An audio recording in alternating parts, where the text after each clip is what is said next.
Hello out there, you wonderful, wonderful viewers at home. It's me again. The Hidden One appears again, also known by many as the World Traveler.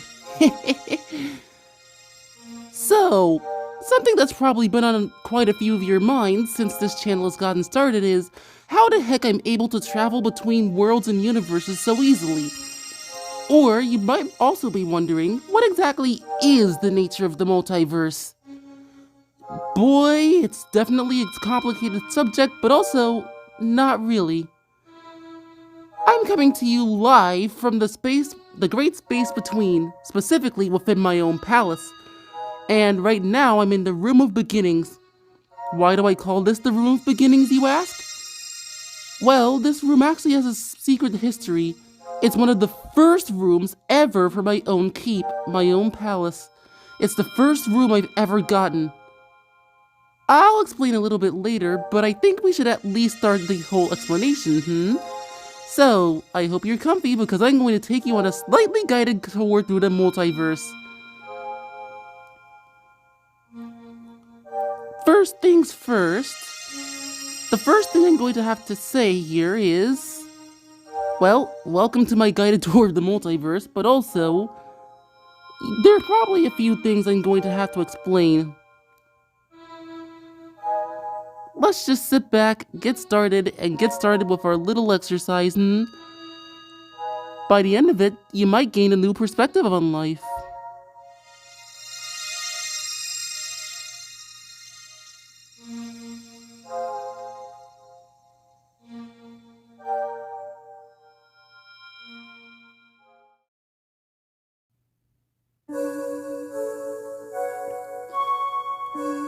So, I've already come here to my projection room, and I've come here for a specific reason.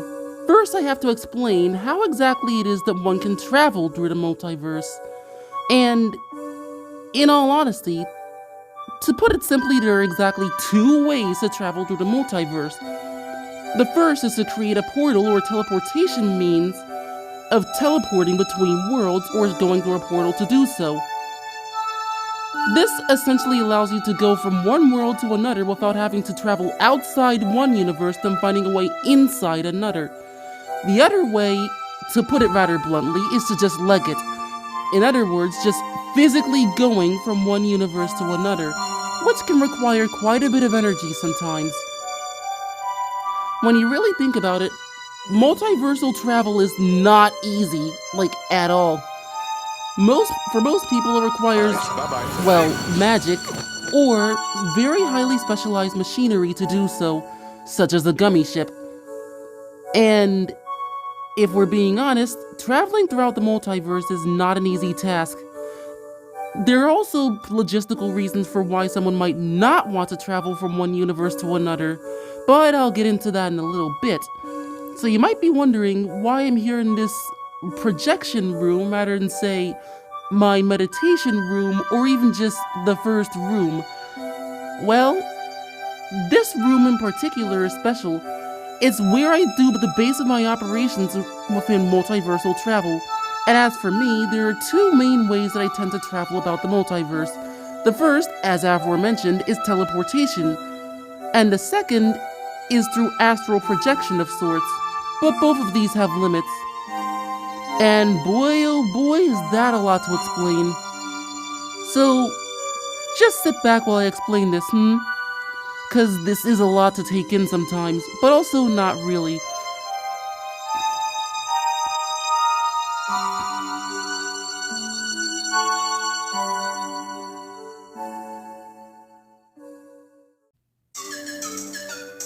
Alright, so you might be wondering how exactly the limitations of my abilities to travel between universes works, and to answer that question, I have to explain the concept of parallel universes.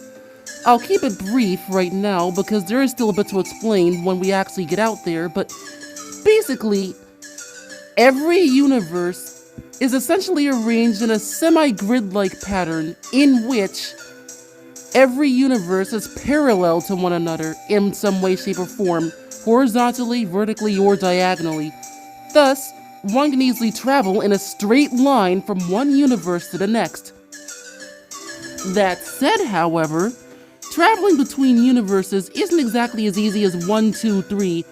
If you have a means of actually traveling in the space between universes, because there actually is space between universes, then it does take time to do so. But if you teleport, there can be some limitations for some people.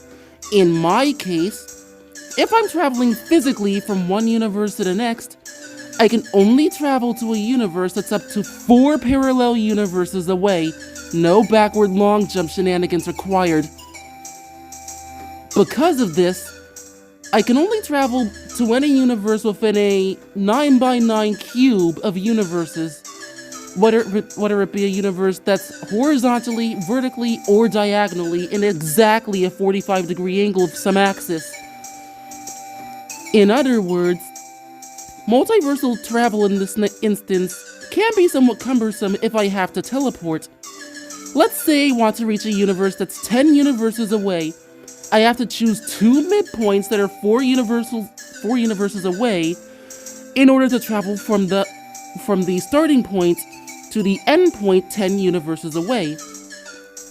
This makes sense so far, right? Now, when I actually astrally project from one universe to the next, this is actually slightly different. See, when I'm projecting, I'm able to take my spirit and wander to any universe that's within a 100 universe limit of my starting point. So any universe within a 100 universe radius I can travel to, including the space between them. What this means is that I essentially am able to travel a little more efficiently between universes. However, I still haven't technically left the universe I started from because my original body is still there. That's why I have this projection room. It's the absolute safest place I can travel from, because while I can basically travel from anywhere, it's not exactly the safest to do so in any other universe because my body is still subject to harm. And of course, if my physical body is to be harmed, or worse, if I was to be killed in the original universe, then I wouldn't exactly have a body to travel back to. Astrally projecting is still outright safer than physically going from one universe to another though, because, let's be honest, if I found myself in a universe where I could be killed on sight, or say, be thrust into a death match or something, well, I'd be in very immediate danger. But while astrally projecting, if even my spirit gets destroyed, I could still immediately travel back to my own body, and then wake up as if I had just woken up from a bad nightmare. Even if not, I could still just travel back to where I started, as if I had just taken a very long nap. So yeah, that's how I'm usually able to travel through universes. And when I don't want to do either of those things, I still have the capacity to survive the space between universes and just travel through more conventional means. You know, flying from one universe to the next. Although that's really slow. My record for how far I was able to travel in one day is roughly 52 universes away. And that's at me traveling at top speed in a straight line. So, yeah. Now that that somewhat lengthy explanation is over, let's go back to the task at hand. Let's explain how the multiverse itself works, Hey, my voice is already giving out.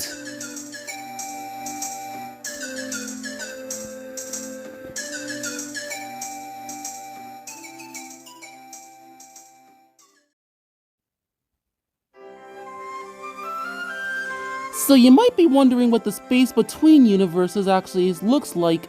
After that lengthy explanation, you definitely are wondering. But in order to explain that, we'd have to actually, first get out there.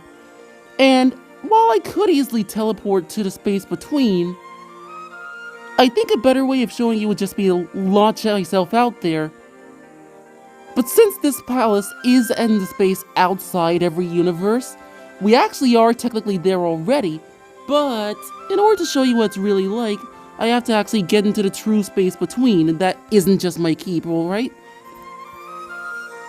So, in order to do so, first we have to actually get back to the room of beginnings, because there isn't exactly a teleport box here. So now that we're back in the room of beginnings, I can take the teleport box to get to the actual launch pad. This is a special launch pad which I keep separated from the actual palace for two reasons. One, I don't want any of my servants to stumble in there and accidentally take the launch star, and secondly, it's a means of protection for both myself and a means of preventing my prisoners from escaping. Yes, I do have prisoners, unfortunately, and trust me when I say they're absolutely miserable people. Calling them people would kind of be giving them too much credit, so let's just say that they're monsters. No, I'm not going to get myself in a bad mood right now. Alright, so, into the teleport box.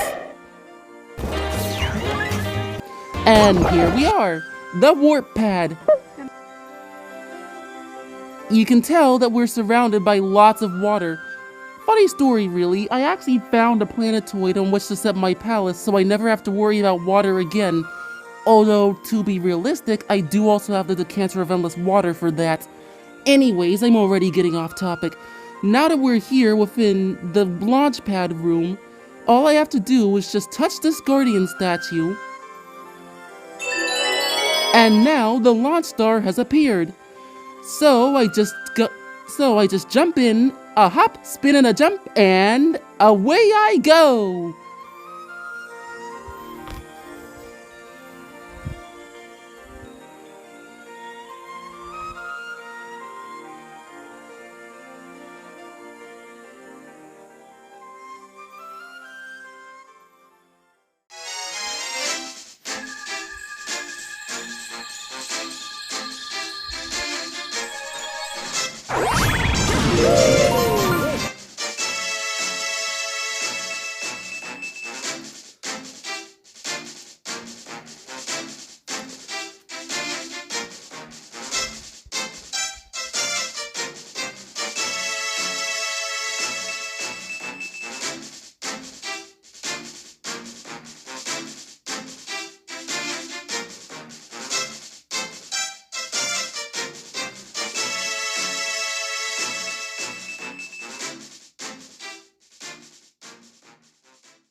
And here we are, the great space between. Some people call it the ocean between, others call it the great big nothingness. In either case, here we are, the space between universes, because there has to be space between the boundary of one universe and the boundary of another. So, what exactly is out here? That's a simple question to answer. The answer is nothing!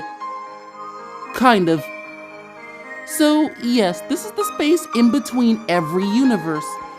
And as you can tell, it's actually quite empty. Depending on how close you are to a certain universe or a certain area of the great space between, well, you might actually find some color or some somethingness amidst the nothing, but otherwise there really is nothing here. It's just emptiness. Emptier than you can possibly imagine.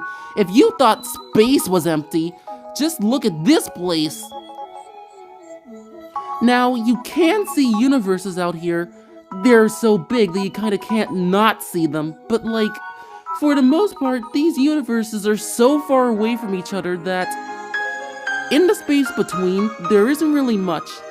Even for someone like me, it still takes several minutes to fly from one universe to the next. My record is around 15 to 30 minutes in the closer ones, and about an hour for the farther ones. But yeah, kinda makes you think, doesn't it? On a cosmic scale, it really does make you think. At any rate, there's still quite a bit of stuff I have to explain. First off, if you've watched any movie on the Marvel Cinematic Universe or have seen anything from Neil deGrasse Tyson, or even have just thought of the idea of multiple universes, then yeah, you probably have an idea of what the multiverse is like. But I kinda have to explain how the multiverse is organized, for lack of a better word. See, every universe basically is its own thing that's predestined in a way. And don't ask me why, but that's just the way things are. Now, people can travel between universes very easily, and the universes even account for this, but for the most part, everything is, in a sense, kind of predestined. So, yeah. As far as the most important universe, however, the most important universe in, well, the multiverse is World Zero, because it forms a midpoint of which every other universe is at least somewhat based off of. Yeah, that universe is pretty darn important. So, you're probably wondering then how exactly the multiverse works and how I'm able to go to such vastly different worlds, despite the fact that the multiverse theory states that most universes are extremely similar to one another. Well, time for yet another explanation.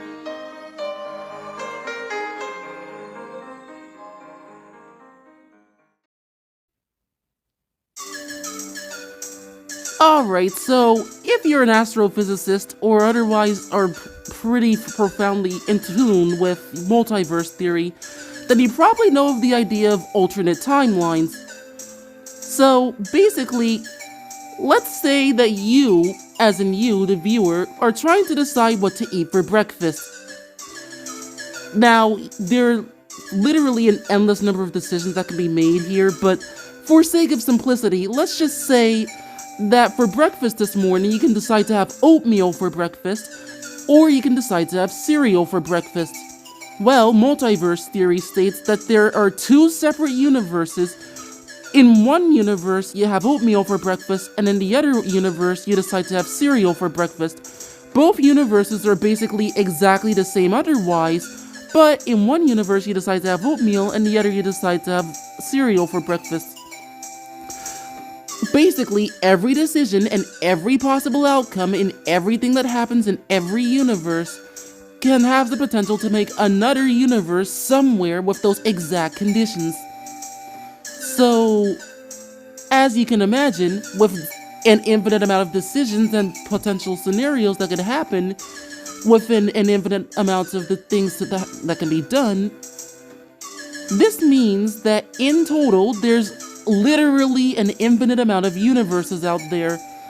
If I was to dedicate my entire existence to exploring every possible universe, in 1,000 years, I would not even be done analyzing every single universe within a 1,000 universe radius within my keep or World Zero. Yeah, there's a lot out there. So you might be questioning, what exactly constitutes a universe? Well, like I said, most universes are based off of World Zero, so in short, usually there's at least one planet that's like Earth, somewhat, or at least has some sort of life or some sort of condition, you know? Otherwise, the possibilities are literally endless. But the universes aren't exactly organized in a neat, orderly pattern. Similar universes tend to be clustered together, but even so, with similar universes so close together, there are still sometimes differences between universes that are vastly different despite being so physically close to one another. For example, the Splatooniverse, so to speak, is literally just what would happen if the Earth got flooded with tons of water and squid and octopi-like creatures decided to rule the Earth. I've also seen a universe that's at least 200 years more advanced than World Zero's, and I also found a universe that's pretty similar to World Zero, but is still very, very, very technologically advanced as far as computers go. And I found yet another universe in which robots are actually very advanced to rule the Earth. And there's yet another world close to World Zero in which basically everything is decided by fighting. You get the point, right? 5 separate universes that are very similar to our own, or at least your own, and yet are still very vastly different. So these worlds are all clustered very closely together, but at the same time, these worlds are all also have some sort of semi-randomness to them, so it isn't just the same, everything's the same except someone decided to have something else for breakfast scenario, you know? As you get further out, the worlds tend to get wackier and wackier, but for now, this is a pretty concise explanation of just how the universes are organized. So, yeah. Now, lengthy explanation about the multiverse aside, there's still a bit I want to go over here.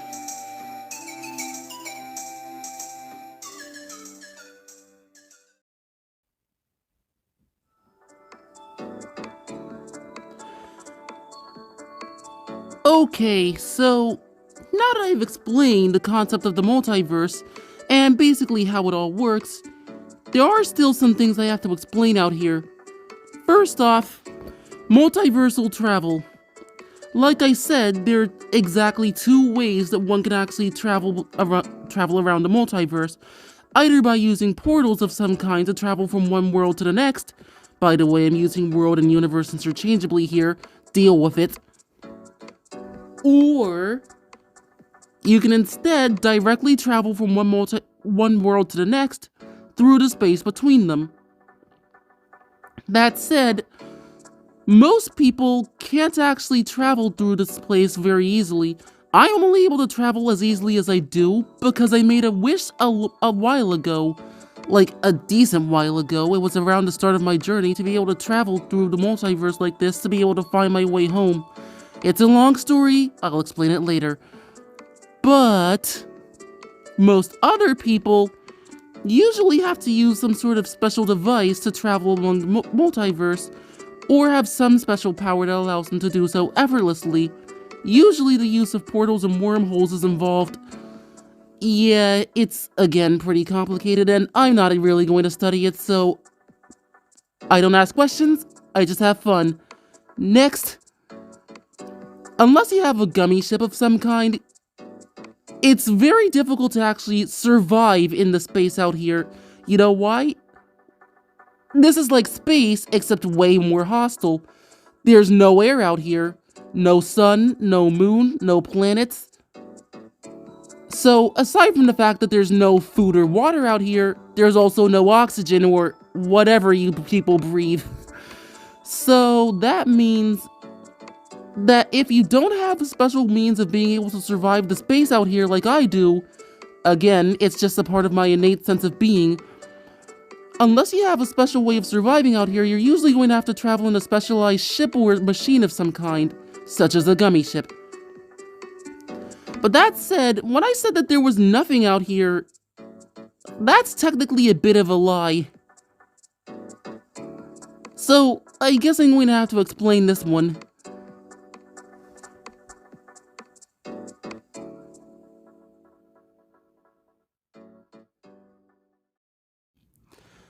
So, here's a question for you. Have you ever given any thought as to what happens when a universe gets destroyed?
Well, okay, there's that, but let's just say that for all intents and purposes, the universe does not get sucked into a black hole. What happens then?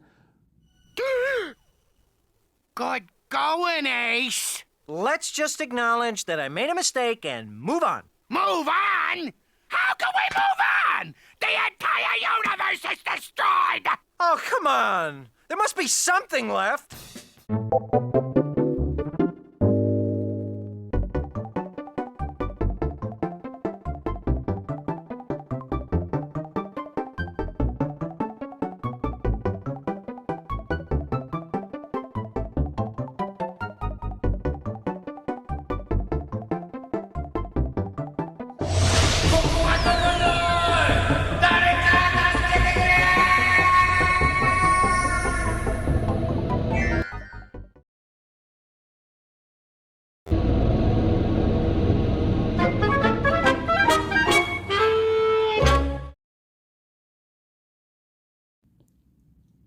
Alright, enough fooling around. No, what happens when a universe gets destroyed? Quite simply, all the matter has to go somewhere, right? Where is that somewhere? You're looking at it, the great space between. So, out here, there's quite a lot of stuff, though at the same time, there's not very much stuff. Again, when I said that there's not much out here, there really isn't. But in very rare spaces where you are quite literally in the cluster of where a universe once was, you are going to find some things.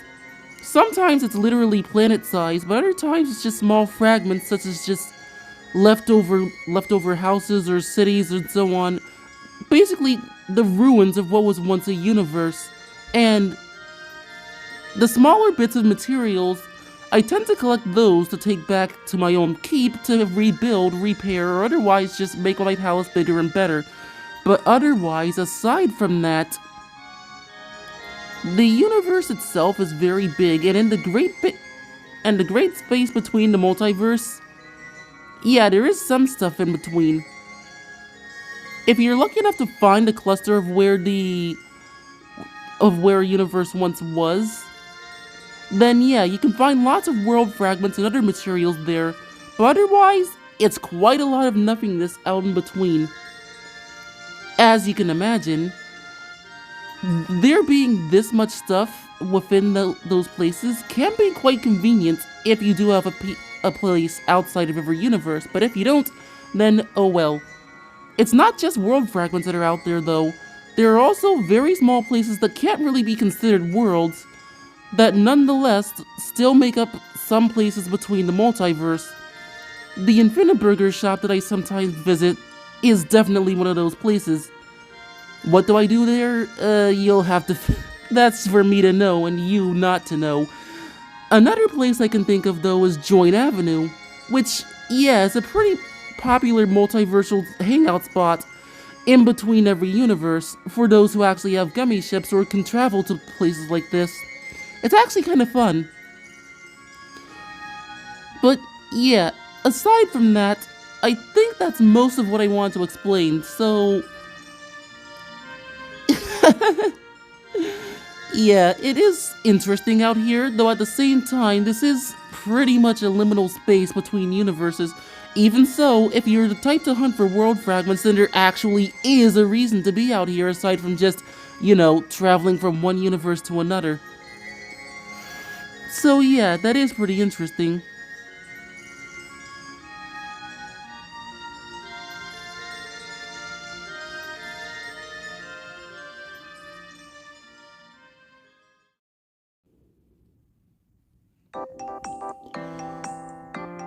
So, some final little odds and ends that I would like to say before I wrap up this little lesson of the multiverse and how it works is...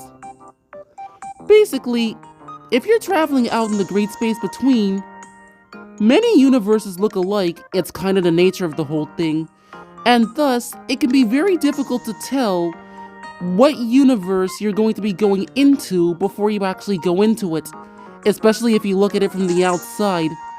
Now, sometimes it can be obvious where you're going to be entering, but most of the time this is not the case. As for me, the only universes I can identify on site are the Splatooniverse because there's tons of ink whirling and swirling around the outside of the universe and also around the planet itself. There's Toon World, which, despite the somewhat foreboding appearance of it, actually is kind of hilarious and fun to walk through. And there also is the Book of the Paper, in which it's basically just Flatland Light, where everything is made of paper. There also is a universe out there where everything is, well, almost everything is made of yarn and crafting materials, but again, there's very few universes I can identify on site from the outside. The only other one I can really think of right now is World Zero, mostly because A, my keep is near there, and B, it's the brightest universe in the multiverse, for reasons I'm not really sure of. I think it has something to do with the fact that Salesman actually saved that universe from darkness forever. You'll get to meet him sometime or another, but for now, back to me.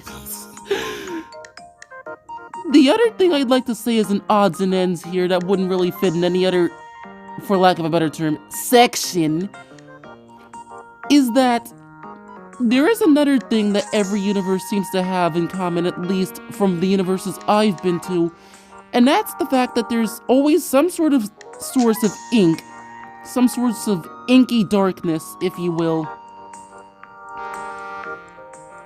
Yeah. What's this icky paint-like goop? It's moving! Now, boys, don't touch that stuff. Yeah, what's that icky paint-like goop? But yeah, the ink here, touching the stuff is actually very ill-advised because it has very bad effects on those who actually touch it. As for me, I'm usually protected from this stuff thanks to the seed of darkness that's been implanted in my heart and mind. It's a very long story that I'd rather not get into, and if I must explain it, I'll explain much later. Now's not the time.